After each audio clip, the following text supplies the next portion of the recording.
Olá, tudo bem, gente? Estamos dando continuidade na leitura do livro Mulheres que Correm com os Lobos.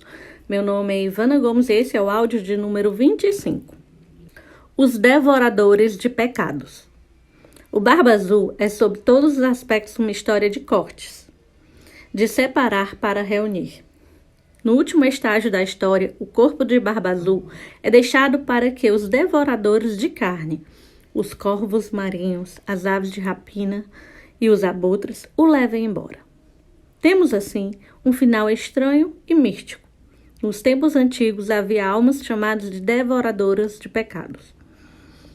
Eram espíritos, pássaros ou animais, às vezes seres humanos, que, no estilo algo semelhante ao do bode expiatório, assumiam os pecados, os dejetos da comunidade para que as pessoas pudessem ser redimidas ou purificadas. Já vimos como a mulher selvagem é a loba, a mulher dos ossos, a descobridora dos mortos, a que canta sobre os ossos dos mortos, trazendo-os de volta à vida. E que essa natureza de vida, morte e vida é um atributo crucial da índole instintiva e selvagem das mulheres. Do mesmo modo, na mitologia nórdica, os devoradores de pecados eram os carniceiros, que se alimentavam dos mortos, incubavam-nos no ventre e os levavam para Hel, que não é um lugar, mas uma pessoa. Hel é a deusa da vida e da morte. Ela ensina aos mortos como viver da frente para trás. Eles vão se tornando mais jovens até que estão prontos para renascer e para voltar à vida.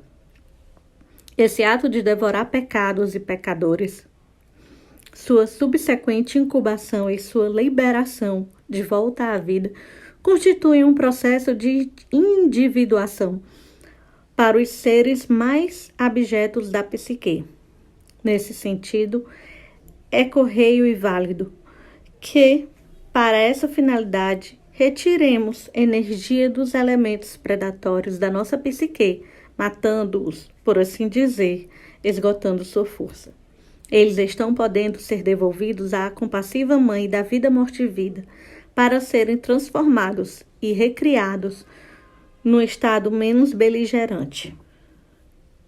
Muitos estudiosos que examinaram esse conto consideram que o Barba Azul representa uma força que não pode ser redimida.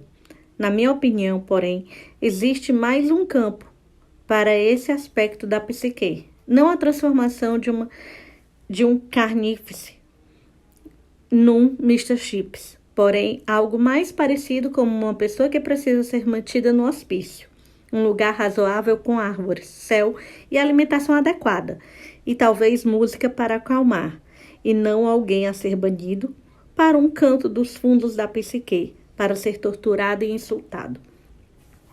Por outro lado, não quero dar a entender que não exista algo que seja um mal manifesto e irregenerável, pois isso também existe. No transcorrer dos tempos, há a sensação mística de que todo esforço de individualização realizado por seres humanos também afeta as trevas do inconsciente coletivo de todos os humanos, sendo esse o lugar de residência do predador. Jung disse uma vez que Deus adquiria maior consciência à medida que os seres humanos adquiriam mais consciência.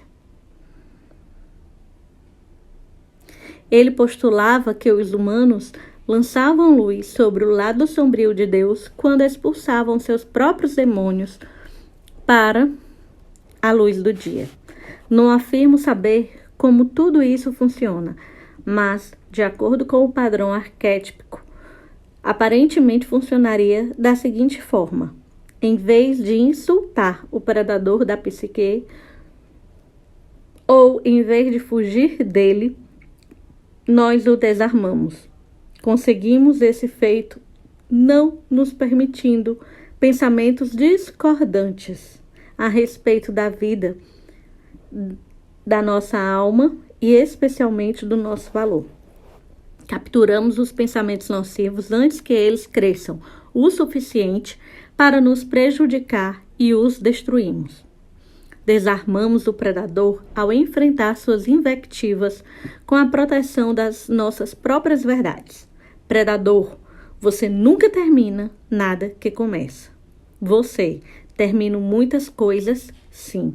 Enfraquecemos os ataques do predador natural, levando a sério o que for verdade, no que ele disser, trabalhando com essas verdades e ignorando o resto. Desarmamos o predador ao manter nossas intuições e instintos e resistindo à sua sedução.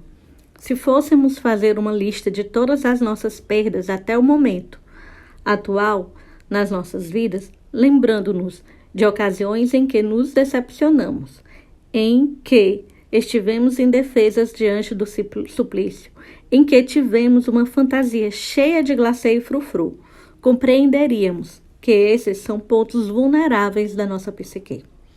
É a esses aspectos carentes e desprestigiados que o predador recorre a fim de esconder o fato de que sua única intenção é a de arrastá-la para o subterrâneo e sugar sua energia, como numa transfusão de sangue. No final da história do Barba Azul, seus ossos e cartilagens são deixados para os abutres. Esse fato nos dá um forte insight sobre a transformação do predador. Essa é a última tarefa para a mulher nessa viagem com o Barba Azul, a de permitir que sua natureza de vida, morte e vida desmanche o predador e o leve embora para ser incubado, transformado e devolvido à vida. Quando nos recusamos a obsequiar o predador, sua força se esvai e ele é incapaz de agir sem nós. Basicamente, nós o expulsamos para aquela camada da psique na qual toda a criação ainda está em formação e o deixamos borbulhar naquele caldo etéreo até que possamos encontrar uma forma melhor para ele preencher. Quando o energum psíquico do predador estiver derretido, ele pode receber uma nova forma com algum outro objetivo. Somos, portanto, criadores. A substância bruta, tendo sido reduzida, transforma-se no material para nossa própria criação. As mulheres descobrem que, ao dominar o predador, dele retirando o que é útil e deixando o resto, elas se sentem cheias de energia, vitalidade e ímpeto. Elas extraíram do predador o que lhes havia sido roubado, o vigor e o sentido verdadeiro. Pode-se entender de algum dos seguintes modos o ato de extrair a energia do predador e de transformá-la em outra coisa. A raiva do predador pode ser transformada numa exaltação da alma íntima voltada para a realização de uma importante tarefa no mundo. A astúcia do predador pode ser usada para investigar e compreender as coisas de forma distanciada. A natureza assassina do predador pode ser usada para erradicar o que deve realmente morrer na vida de uma mulher, ou as coisas para as quais ela precisa morrer na sua vida exterior, sendo essas coisas diferentes conforme a ocasião. Aproveitar as partes do Barba Azul é como isolar os elementos de valor medicinal do venenoso meímedro ou os elementos curativos da temível beladona e usar esses materiais com cuidado para ajudar e para curar. As cinzas deixadas pelo predador irão sem dúvida se levantar novamente, mas de forma diferente, com muito maior oportunidade de ser reconhecida e com um poder muito reduzido para enganar e destruir, pois você derreteu muitos dos poderes que ele dedicava à destruição e voltou esses poderes para o que é útil e relevante. O Barba Azul é uma fábula muito importante para as mulheres jovens, não necessariamente na idade cronológica, mas em alguma parte da sua mente. É uma história sobre a ingenuidade psíquica, mas também sobre o vigoroso desrespeito à proibição de olhar e de afinal trucidar e reduzir a pedaços do predador natural da psique. As histórias têm a intenção de devolver o movimento à vida interior. A lenda do Barba Azul é um exemplo de especial importância para ser aplicado à vida interior de uma mulher que tenha sido assustada, acuada ou encurralada.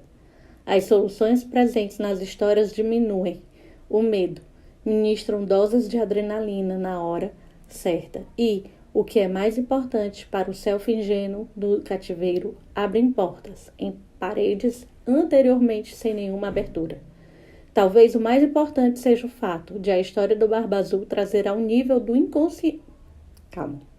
Vou ler esse parágrafo de novo, começar aqui. Talvez o mais importante seja o fato de a história do Barba Azul trazer ao nível do consciente a chave psíquica, a capacidade de fazer qualquer pergunta a respeito de nós mesmos, da nossa família, dos nossos projetos e da vida como um todo. Depois, como um ser selvagem que tudo fareja, que cheira em volta, debaixo e dentro para descobrir o que uma coisa é, a mulher está livre para encontrar respostas verdadeiras para suas perguntas mais profundas e mais sombrias.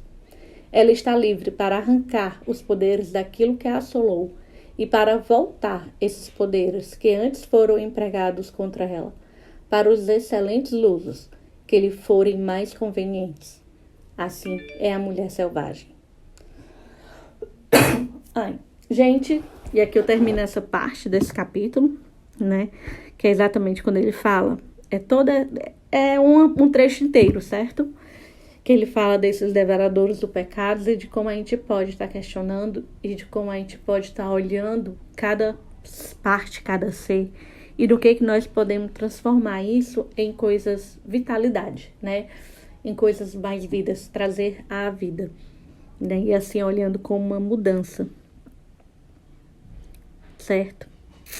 E aí, nos vemos no próximo áudio.